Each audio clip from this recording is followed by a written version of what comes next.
এবার আজকে 20 নম্বর ভর্তা। 19 নাম্বার এটা। তো 20 নম্বর কোনটা? 20 নাম্বার সত্যিটা। ও সরি সরি সরি। ভর্তা ভর্তা ভর্তা, বাপ রে বাপ। আচ্ছা, আপনারা একসঙ্গে কতগুলো ভর্তা খেয়েছেন? দুটো, পাঁচটা, কিংবা সর্বোচ্চ 10টা? তবে আজকে আমরা দুটো, পাঁচটা বা 10টা নয়, একেবারে 20 ধরনের ভর্তা বানিয়েছি। আর এই প্রত্যেকটা ভর্তায় হয়েছে যেমন মুখরোচক তেমনই সুস্বাদু। এই 20 রকম ভর্তার মধ্যে বেশিরভাগ ভর্তাগুলোই আমার প্রিয়। তবে শেষে যে ভর্তাটা রয়েছে সেটা আমার অত্যধিক পছন্দের, এবং ভর্তাটা বেশ অদ্ভুতও বটে। আর হ্যাঁ, আর একটা বোনাস ভর্তাও এই তালিকার মধ্যে রয়েছে, যেটার নাম শুনলে মুখে জল আসা আটকাতে পারবেন না। যাই হোক, আজকে আমাদের এই 20 ধরনের ভর্তার মধ্যে কোন কোন ভর্তাগুলো আপনার প্রিয় সেটা অবশ্যই কমেন্ট করে জানাবেন। তাহলে চলুন শুরু করা যাক।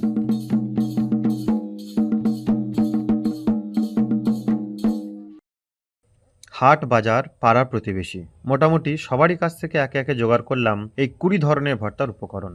ডাল, ডিম, শাকসবজি থেকে শুরু করে বেশ কয়েক ধরনের মাছও এই ভর্তার তালিকায় রয়েছে। এমনিতেই শীতের দিন, তাই বেলা ছোট, আর সেজন্যে মা পরিস্থিতি বুঝে সকাল সকাল উনুনে রান্না বসিয়ে দিয়েছে, এবং ইতিমধ্যেই বেশ কয়েক ধরনের শাকসবজি সিদ্ধ করা হয়েও গেছে। এটা কি মাছের শুকুই? এই যে তেল তেবড়া বলছে মা, এই তেল তেবড়া মাছটা যে কি মাছ আমরা আদৌ জানি না। আপনারা হয়তো আগে রাঙা আলু শাক ভর্তা খেয়েছেন, তবে আমরা এই ভর্তাটা আজ প্রথমবার খেতে চলেছি। কিন্তু এর আগে বাড়িতে শাকটা রান্না হয়েছে। শুটকি মাছটা এই সবেমাত্র ভাজা হয়েছে, তাই গরম গরম থাকতেই এটাকে আমরা গুঁড়ো করে নিচ্ছি। ঠান্ডা হয়ে গেলে আবার এটা শিটে হয়ে যেতে পারে। এখানে সব কিছু কিন্তু আমরা সিদ্ধ করে ভর্তা করছি না, কিছু ভর্তা তেলে ভেজে এবং কিছু ভর্তা পুড়িয়েও করা হচ্ছে।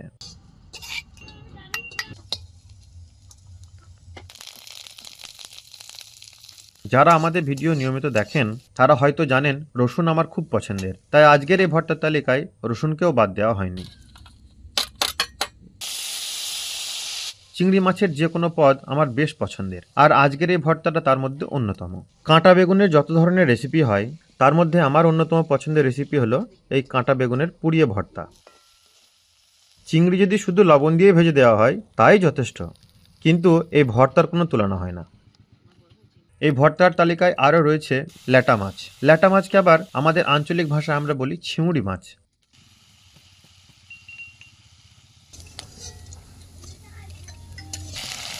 সমস্ত উপকরণ এখন ভর্তা বানানোর জন্য প্রস্তুত। শীতকালে এই সব ভর্তা জাতীয় খাবারে ঝাল মশলা একটু বেশি ভালো লাগে, বিশেষ করে শুকনো লঙ্কার ঝাল। তাই আজকের এই সমস্ত ভর্তাতে আমরা শুকনো লঙ্কার ব্যবহার করেছি। বেশ কয়েকটা শুকনো লঙ্কাকে আমরা আগে থেকেই ভেজে গুঁড়ো করে নিয়েছি। যে কোনো ভর্তাতেই কাঁচা পেঁয়াজ, লবণ, শুকনো লঙ্কার পাশাপাশি আমরা ব্যবহার করি কাঁচা সর্ষের তেল। তবে কয়েকটা বিশেষ ধরনের ভর্তাতে আমরা পাতি লেবুর রস আর ধনেপাতা ব্যবহার করেছি। মাছ মাংসের পাশাপাশি আমাদের বাড়িতে শাকসবজি প্রচুর পরিমাণে খাওয়া হয়, আর এই শীতের মরশুমে হাটবাজারে নতুন নতুন ধরনের শাকসবজি দেখতেও পাওয়া যায়। যে কোনো ভর্তাই খুব সহজ সরল পদ, কিন্তু স্বাদে একেবারে জমকালো হয়। এমনকি যেসব শাকসবজি মানুষের কাছে একঘেয়েমি হয়ে যায় তাদেরও ভর্তা বানিয়ে খেলে খুবই ভালো লাগে।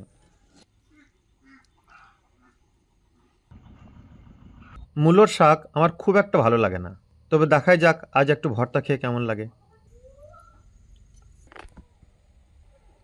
কাঠ শিমের ভর্তা বানাবার ইচ্ছা ছিল, কিন্তু জোগাড় করতে পারিনি।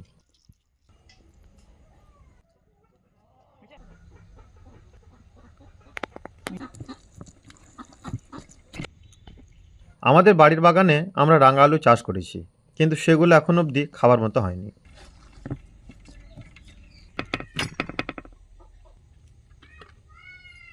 শীতকালীন দেশি ধনেপাতার সুগন্ধ আরও তীব্র হয়ে ওঠে। এই ডিমগুলো আমাদের বাড়ির দেশি মুরগির ডিম, তবে এবারে আমাদের বাড়ির হাঁসগুলো এখনো পর্যন্ত ডিম দিতে শুরু করেনি। আজকের দিনে দেশি হাঁস মুরগির ডিম একটু কমই পাওয়া যায়।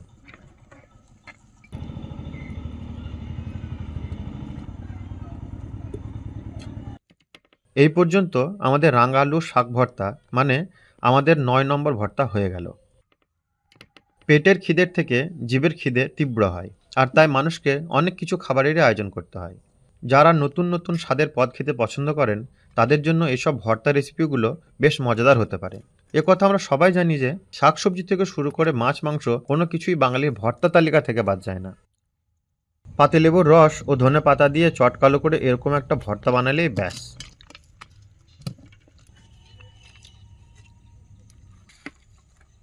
যাই হোক, এই চিংড়ি মাছ ভর্তার ক্ষেত্রে একটা কথা বলে দিই, চিংড়ি মাছ ভর্তার সময় মাছগুলোকে একটু আলতো করে মাখার চেষ্টা করবেন। গোটা গোটা করে রাখলে দেখবেন খেতেও আর একটু বেশি ভালো লাগছে।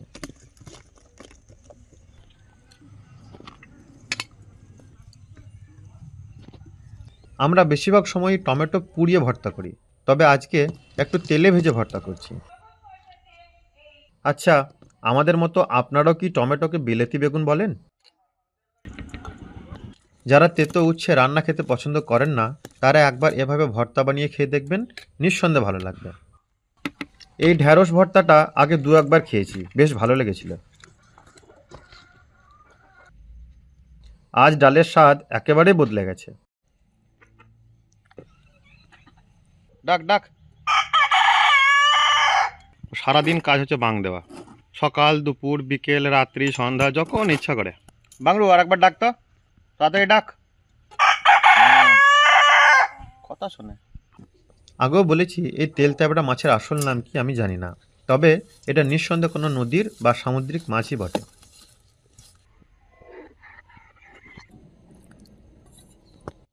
আমাদের দাদি নানিকে একটা কথা বলতে শুনেছি, কচু যদি মলমের মতো সিদ্ধ না হয় তাহলে সে কচু ভালো না। তবে আজকের আমাদের এই কচু সে মলমের মতোই সিদ্ধ হয়েছিল। এখন বলি আপনাদেরকে আজকে শেষ ভর্তা, মানে 20 নম্বর ভর্তাটা আসলে কি।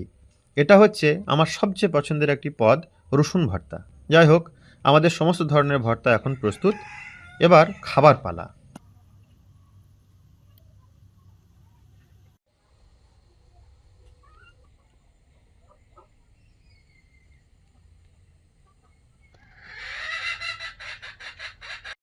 দুর্দান্ত। দেখেন আজকে আমরা কত রকমের ভর্তা বানিয়েছি।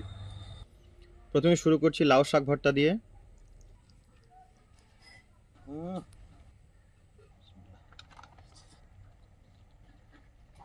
দুর্দান্ত। এবার আমি নিচ্ছি মিষ্টি কুমড়ো ভর্তা।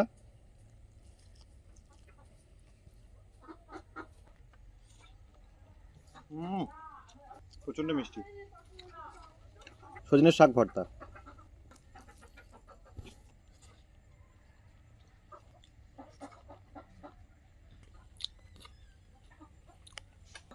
এবার আমি নেবো লাল শাক।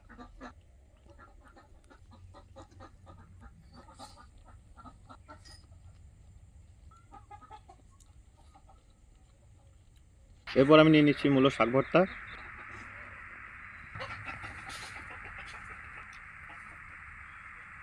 দেশি টমেটো ভর্তা, এর স্বাদটা একটু আলাদা হবে, টকটা একটু বেশি হয়।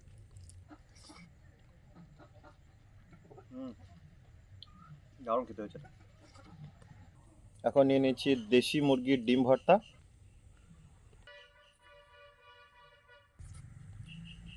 এরপর নিয়ে নিচ্ছি উচ্ছে ভর্তা। দারুণ। আমাদের বাড়িতে সবাই উচ্ছে খেতে পছন্দ করে, কিন্তু আজকের এই ভর্তাটা একটু অন্যরকম হয়েছে, খেতে খুবই সুন্দর হয়েছে। এরপর নিয়ে নিচ্ছি ডাল ভর্তা। এটা কিন্তু মসুর ডাল।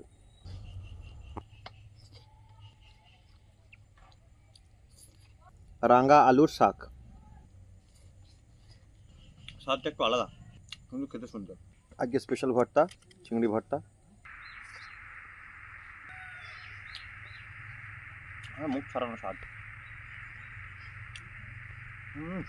এরপর আমরা নিয়ে নিচ্ছি ঢ্যাঁড়স ভর্তা।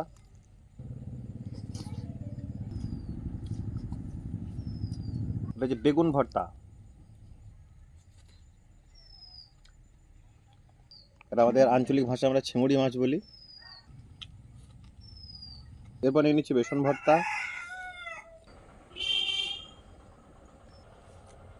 শিম ভর্তা, কচু ভর্তা, রাঙা আলু ভর্তা, তেল তেবড়া মাছের শুটকি। দুর্দান্ত স্বাদ, না খেলে ঠিক বোঝানো যাবে না। আপনারা অন্তত একবার এই শুটকি মাছের ভর্তাটা খেয়ে দেখবেন, আশা করছি খুবই ভালো লাগবে।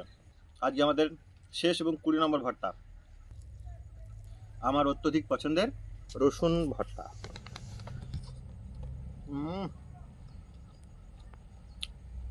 চরম স্বাদ।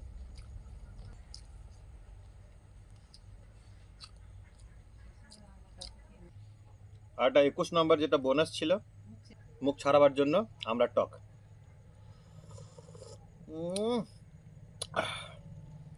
দারুণ। আপনাদেরকে দেখে কোনটা বেশি ভালো লাগলো এবং আপনারা কোনটা ট্রাই করছেন সেটা আমাদেরকে অবশ্যই কমেন্ট করে জানাবেন। আর কেমন লাগলো সেটাও বলতে ভুলবেন না। আজ তবে এই পর্যন্তই। আবার দেখা হচ্ছে খুব শীঘ্রই একটা নতুন ভিডিওতে। আজকের জন্য টাটা। লাইক, শেয়ার আর সাবস্ক্রাইব করুন।